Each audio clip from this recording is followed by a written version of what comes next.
Bien, bonsoir mesdames et messieurs, chers collègues. Nous allons commencer par ce qui est devenu pas tout à fait traditionnel, parce que ça ne fait jamais que 3 ou 4 ou 5 fois, je ne sais pas, mais par les questions du Conseil citoyen, donc qui est chargé, comme à chacune de ces réunions, de choisir en se mettant d'accord sur deux questions qui nous sont adressées. Voilà, donc nous allons pouvoir les projeter si la technique nous suit, ce que je pense normalement, et entendre les questions qui nous sont adressées. Monsieur le maire, mesdames, messieurs les conseillers municipaux, bonsoir. Agnès Briffaut pour le Conseil citoyen. Par mon intermédiaire, le Conseil citoyen souhaite poser deux questions. La première concernant le devenir des allées d'Ordun, qui sont actuellement un grand champ de ruines, suite à l'évacuation d'un squat, la démolition de plusieurs maisons. Nous souhaiterions savoir, sachant que c'est Ariane Group qui est propriétaire de la parcelle, ce qu'il va advenir de ce lieu et qu'est-ce que vous pouvez nous en dire. Merci Agnès pour cette question. Je sais qu'effectivement ça interroge beaucoup de Saint-Médardaises et de Saint-Médardais qui sont attachés à ce site et qui ont été aussi marqués par des opérations parfois un petit peu spectaculaires dans les allées d'Ordun, donc où on a des maisons aujourd'hui qui sont à moitié détruites ou debout. Voilà, bouteilles à moitié vides ou pleines, mais en tout cas qui sont inoccupées. Et c'est vrai que voilà, le grillage n'étant pas toujours complètement étanche, on se retrouve avec des problématiques de sécurité ou de squat. Et donc ça inquiète. Alors, qu'en est-il exactement? Je vais essayer de vous répondre sur l'état de la situation à ce jour. Il devait exister sur ce site, c'est-à-dire entre les allées d'Ordun et l'ancienne gare, en partant de Dordain, du Perrier jusqu'à l'ancienne gare, il est prévu une ZAC, une zone d'aménagement concerté, portée par Bordeaux Métropole, qui devait donc racheter le foncier Ariane Group pour 6 millions d'euros, dans le but de faire, alors il y a eu des variantes du projet qui a évolué au fil du temps, mais disons entre 300 et 400 logements. Comme nous sommes dans un secteur sensible, puisque c'est le polygone de sécurité d'Ariane Group, c'est-à-dire que c'est le PPRI plus, vous avez un plan de prévention des risques industriels, et puis s'ajoute à ce périmètre un polygone dit de sécurité qui, lui, est fixé par le ministère de la Défense. Et c'est donc un inspecteur des poudres et explosifs, IPE, qui est chargé d'accorder toutes les opérations d'aménagement ou de construction dans ce périmètre. Voilà. Quand Ariane Group, nous, Métropole, l'accord qui avait été précédemment accordé par M. Mangon, voilà, la métropole s'était engagée à le respecter, c'est-à-dire, bon, il y avait un courrier d'engagement du président de la FAB à l'époque, indiquant à Ariane qu'il ferait l'acquisition de cette parcelle, donc on était face à nos obligations de continuité, et donc on a poursuivi les discussions avec Ariane pour un projet un peu allégé peut-être, mais au final, l'inspecteur des poudres explosives a opposé son refus à tout projet trop ambitieux en matière de logement pour des raisons de sécurité. Donc Ariane Group nous a fait connaître la réponse du ministère et dont acte. Donc la ZAC a été annulée de fait. Et c'est donc Ariane qui reprend à titre tout à fait privé un projet d'une trentaine ou quarantaine de logements. Ils ne savent pas encore très bien. Ils font travailler un promoteur sur le sujet. Plus exactement, ils ont mis en concurrence plusieurs promoteurs à ce stade pour leur faire des propositions qui correspondent aux engagements financiers qui étaient les leurs.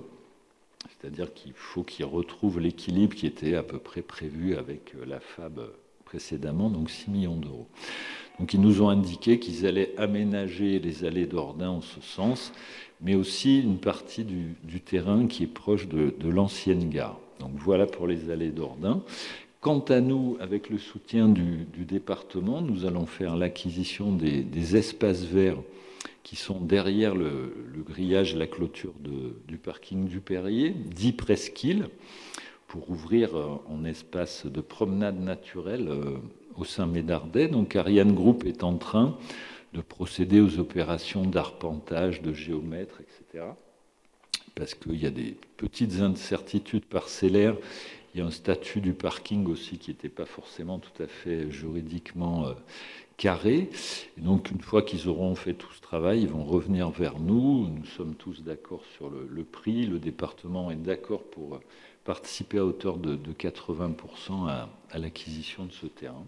Donc voilà. Donc, pour être tout à fait concis et précis, puisque votre question portait sur les allées d'Ordin, il y aura prochainement des maisons rénovées à cet endroit-là. Voilà pour votre question, Agnès. Il y en a une deuxième, évidemment. La seconde question concerne la restauration collective. Certains membres du Conseil citoyen ont noté, avec beaucoup de plaisir, l'amélioration de la cantine restauration scolaire avec plus de produits frais, bio et locaux. Nous souhaiterions savoir si cela tend vers du 100% bio. Est-ce à l'avenir plus de menus ou de plats végétariens dans la semaine? Qu'en est-il du projet de la ville dans ce domaine? En conséquence, les membres voudraient également savoir si cette nouvelle politique alimentaire va avoir un impact sur les tarifs de la restauration pour les familles dans les années à venir. Merci.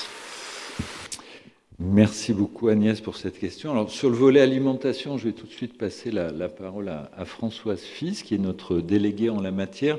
Sur le prix, je ne voudrais pas qu'il y ait comment dire, de malentendu ou d'ambiguïté. Le passage à une nourriture de qualité, bio, locale, vous avez noté l'évolution, et je vous en remercie, récente, ne s'accompagne pas automatiquement, contrairement à ce qu'on pourrait imaginer, par des hausses de prix. Voilà. Donc en la matière, la réponse, si elle est strictement liée au bio, non. Le but n'est pas d'augmenter les tarifs. D'autre part, dans les tarifs, vous le savez peut-être, mais évidemment, les familles ne payent pas la totalité du prix. Donc il y a une politique tarifaire municipale qui n'est pas liée à la question du bio. Mais je voudrais quand même indiquer que, mais rien n'est décidé en la matière, que nous sommes confrontés à de très fortes hausses liées à l'inflation, notamment dans l'alimentation, et que ça commence à peser sur notre budget. Mais nous n'avons pris aucune décision de hausse en la matière. En tout cas, je voudrais tordre le cou à ce canard qui veut souvent qu'on dise, voilà, sous prétexte qu'on va passer à du bio, du local, on va nous exploser les tarifs. Non, parce que ce n'est pas forcément la même manière de faire, et on fait aussi d'autres économies dans la manière de gérer les choses. Voilà, Françoise, sur... Merci. Mesdames, Messieurs, bonsoir. Alors tout d'abord, avant de répondre, je souhaite remercier les membres du Conseil citoyen pour cette question. Consciente des enjeux majeurs liés à l'alimentation, la ville de Saint-Médard-en-Jalles s'engage effectivement pour introduire plus de produits bio, de produits frais labellisés et de produits locaux en circuit court dans la constitution des repas. En proposant chaque jour des recettes variées, elle contribue à l'éducation nutritionnelle et gustative de vos enfants et au changement de comportement alimentaire nécessaire à la préservation des ressources naturelles. La recherche de la qualité des produits proposés au quotidien pour les 3000 repas préparés par notre cuisine centrale est en amélioration constante. La part des produits bio proposés dans nos menus était de 8% en 2020 pour se rapprocher de 20% aujourd'hui.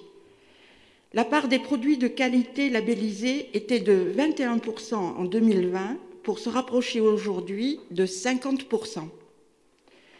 Nous essayons également de privilégier les produits locaux et respectueux du travail et de l'engagement des producteurs, allant jusqu'aux produits équitables. Un repas végétarien est préparé et servi chaque semaine pour nos convives, comme dans tous les restaurants collectifs français. Et pour continuer sur cette voie, les recettes à base de protéines végétales seront améliorées pour être plus appréciées.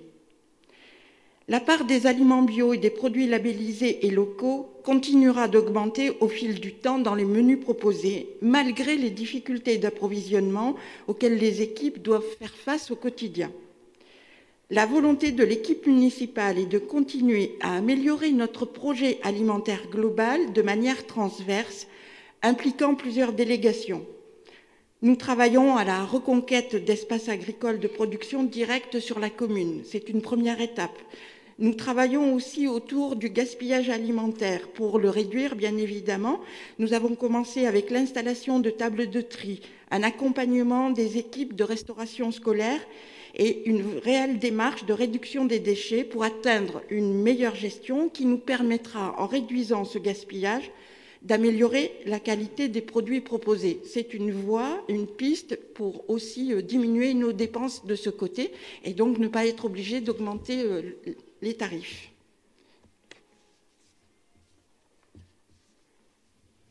Merci beaucoup Françoise pour cette réponse. Je ne sais pas, je crois qu'il n'y a pas d'autres questions. Donc on va clore cette petite séquence et...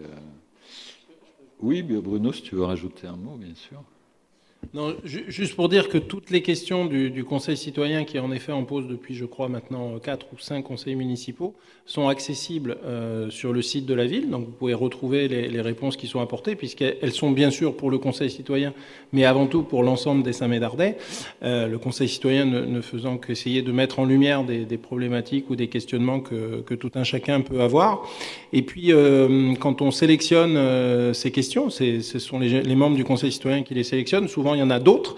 Et on va essayer aussi, sous forme peut-être dans les comptes rendus, d'apporter quelques réponses. On s'est engagé auprès d'eux aussi sur ces autres questions qui ont été jugées moins importante, en tout cas au niveau du timing ou du conseil municipal à venir, pour aussi donner des réponses ou des éléments de réponse à ces questions, peut-être de manière moins fouillée, mais en tout cas des éléments en tout cas de réponse pour que vous puissiez toutes et tous, Saint-Médardais, les retrouver sur le site internet de la ville, à côté des conseils municipaux ou dans la rubrique participer.